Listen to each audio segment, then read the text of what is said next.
Hello everyone, আসসালামু আলাইকুম। Happy's ডায়েরিতে সবাইকে স্বাগতম। আজ আমি আপনাদের তৈরি করে দেখাবো ভেজিটেবল মোমো। এখানে নিয়েছি বাঁধাকপি কুচি করে নিলাম, আর নিব গাজর কুচি, ক্যাপসিকাম কুচি, পেঁয়াজ কুচি এবং কাঁচামরিচ কুচি। আপনার 2-3 কালারের ক্যাপসিকামও ব্যবহার করতে পারেন। আমি 3 ধরনের ভেজিটেবল দিয়ে ভেজিটেবল মোমো তৈরি করে নিচ্ছি। আর ভেজিটেবলগুলো খুব কুচি করে নিতে হবে, তাহলে মোমোটা খেতে বেশি ভালো লাগবে। ছোট ছোট করে কিপ কিপ করে আমি কিমার মতো করে কেটে নিচ্ছি ভেজিটেবলগুলো। আর এটার মধ্যে বেশি প্রকার ময় মশলা দিব না, ঘরে থাকা উপকরণ দিয়ে আমি এগুলি তৈরি করে নিব। আর দেখেন এভাবে ছোট ছোট পিস পিস করে আমি তৈরি করে নিয়েছি। আর মরিচগুলো খুব মিহিভাবে কেটে নিতে হবে। আর এটা খেতে বেশ মজার হয়। আমরা chicken momo, beef momo, prawn momo অনেক খেয়েছি, কিন্তু ভেজিটেবল মোমো মানুষ খুব কমই খেয়েছেন। বাসায় তৈরি করে নিতে পারবেন। আর যারা মোমো লাভার আছেন তারা একবার হলেও তৈরি করে খেয়ে দেখবেন। আশা করি আপনার কাছে অনেক ভালো লাগবে। আর এখানে 1.5 কাপ ময়দার মধ্যে আমি 2 টেবিল চামচ পরিমাণে কর্নফ্লাওয়ার দিয়ে দিয়েছি, আর লবণ দিয়ে দিলাম 1/2 চা চামচ পরিমাণে। দিয়ে ভালো মতো করে মিক্সড করে নিতে হবে।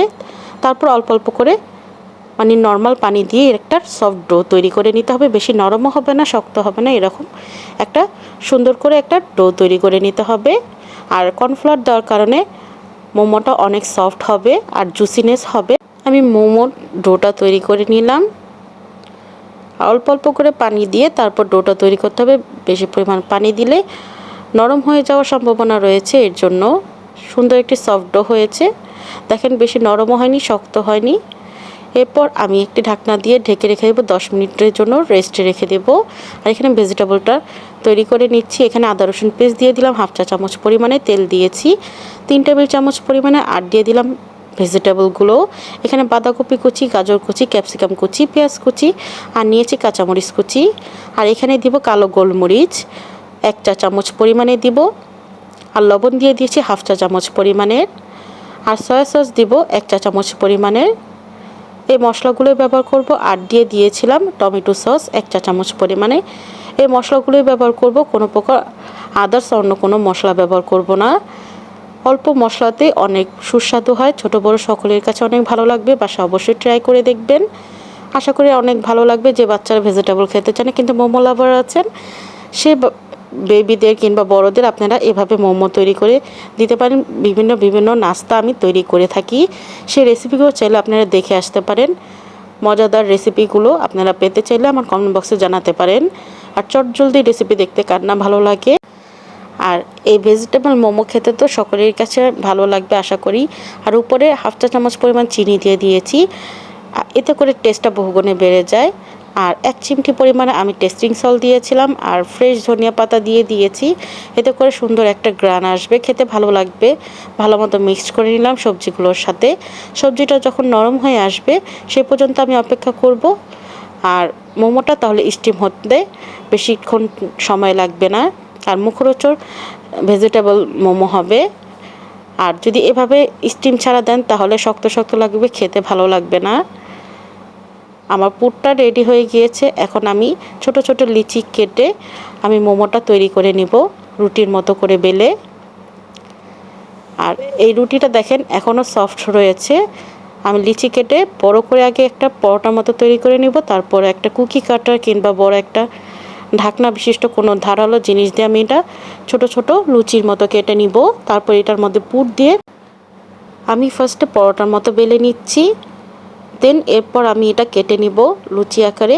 চাইলে আপনার ছোট ছোট করে লুচি তৈরি করতে হবে, কিন্তু এভাবে তৈরি করলে একসাথে 2-3টা করে তৈরি করা যায় আর সময়ও কম লাগে। এভাবে করে আমি কেটে নিচ্ছি। আমি একটি ঢাকনার সাহায্যে কেটে নিলাম। আর মাঝখানে আমি পুর দিয়ে তারপর ডিজাইন করে নিব। আমি 3 ধরনের ডিজাইনে তৈরি করেছিলাম। আর কুচি কুচি করে নিতে হবে, যেভাবে শাড়ির কুচি করা হয়। এক সাইডে লাগিয়ে দিবেন, আবার এক সাইডে কুচি করে দেন লাগিয়ে দিবেন। আমি পাতা শেপে তারপর গোল শেপে তৈরি করেছি, রেগুলার যে সাইজগুলো রেস্টুরেন্টে পাওয়া যায় সেরকম করেই ডিজাইন করেছিলাম। একদিন আমি এক ধরনের মোমোর ডিজাইন আপনার সাথে শেয়ার করব।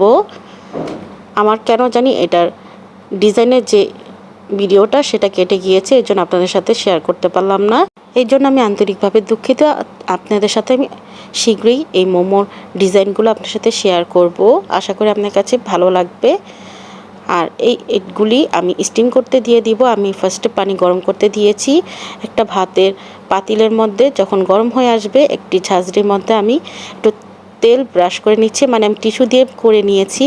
তারপর মোমোগুলো দিলে যখন স্টিম করব এটার গায়ে লেগে যাবে না, অনায়াসে উঠে আসবে, মোমোগুলো ছিঁড়ে যাবে না। এভাবে দিয়ে আমি 4-5টি দিয়ে দিব। বেশি করে দিলে যখন মোমোটা ফুলে আসবে, যখন স্টিম করব তখন একটা অপরটা গায়ে লেগে যাবে। একটু দূরে দূরে করে এভাবে দিয়ে স্টিম করতে হবে। আর উপরে একটি ঢাকনা দিতে হবে। আর এটার সাথে আমি 2 ধরনের সস তৈরি করেছি, সেটা রেসিপি আপনার সাথে শেয়ার করব। একটা টমেটো সস, আরেকটা হচ্ছে পুদিনা পাতার চাটনি। আপনারা পুদিনা পাতার চাটনি কিংবা ধনিয়া পাতার চাটনি যে কোনো চাটনি ব্যবহার করতে পারেন। আর এটা স্টিম করতে দিয়ে দিলাম আর অপেক্ষা করব 10 মিনিট পর্যন্ত। আর এটার মোমোগুলো ফুলে দ্বিগুণ হয়ে যাবে। আপনি যে কোনো ঢাকনা দিয়ে এটা ঢেকে দিতে পারেন। আর নিচে গরম পাতিলে ভাপের কারণে এটা অনেক তাড়াতাড়ি সেদ্ধ হয়ে যাবে। চেক করে নিলাম, আমারটা হয়ে গিয়েছে। মোমোগুলো দেখেন কি সুন্দর হয়েছে, দেখতে কি লোভনীয় হয়েছিল, খেতেও বেশ মজার হয়েছিল। আর এই চাটনিগুলো দিয়ে খেতে তো আরও বেশি ভালো লেগেছে। চাইলে আপনারা সয়া সসের যে সসটা সেটাও তৈরি করে নিতে পারেন। সয়া সসের সাথে চিলি ফ্লেক্স আর গরম তেল দিলে আর সয়া সস দিলে হয়ে যায় সেই সসটা। আর এই আমি যেটা শখ করে খাই সেটা হচ্ছে ধনিয়া পাতা একটু নিয়েছি, তেঁতুলটাকে একটু ঘুলিয়ে নিয়েছি, তারপর পেঁয়াজ, কাঁচামরিচ, লবণ দিয়ে আমি ব্লেন্ডারে ব্লেন্ড করে নিয়েছি। একটা সস রেডি হয়ে যাবে। দেন টমেটো সসটা আমি কিভাবে রেডি করব সেটাও আপনাদের সাথে শেয়ার করব। আর এখানে আমি তেঁতুলের টকটা দিয়ে দিলাম, এটা টক ঝাল মিষ্টি খেতে বেশি ভালো লাগে। আর এখানে সরিষার তেল দিয়ে দিলাম 1/2 চা চামচ। গ্রিন চাটনি সসটা রেডি হয়ে গিয়েছে। আর এরপর আমি যে সসটা রেডি করব মোমো দিয়ে খাওয়ার জন্য সেটা হচ্ছে টমেটো চাটনি। এখানে টমেটো, রসুন, চিনি, লবণ আর কাঁচামরিচ নিয়েছি। এই টমেটো চাটনি কিংবা এই সস মোমো দিয়ে খাওয়ার জন্য অনেক মজার হয়। এখানে টমেটো দিয়ে দিয়েছি 2টি, কাঁচামরিচ 3টি, লবণ, চিনি দিয়ে দিয়েছি আর রসুন দিয়েছি 4 কোষ, দিয়ে পানি দিয়ে ব্লেন্ডারে ব্লেন্ড করে নিব। ভালো মতো করে ব্লেন্ডারে ব্লেন্ড করে নিতে হবে যাতে কোনো প্রকার দানা কিংবা আঁশ না থাকে। এরপর আমি টমেটো সস দিয়ে দিয়েছি 1/2 চা চামচ পরিমাণে,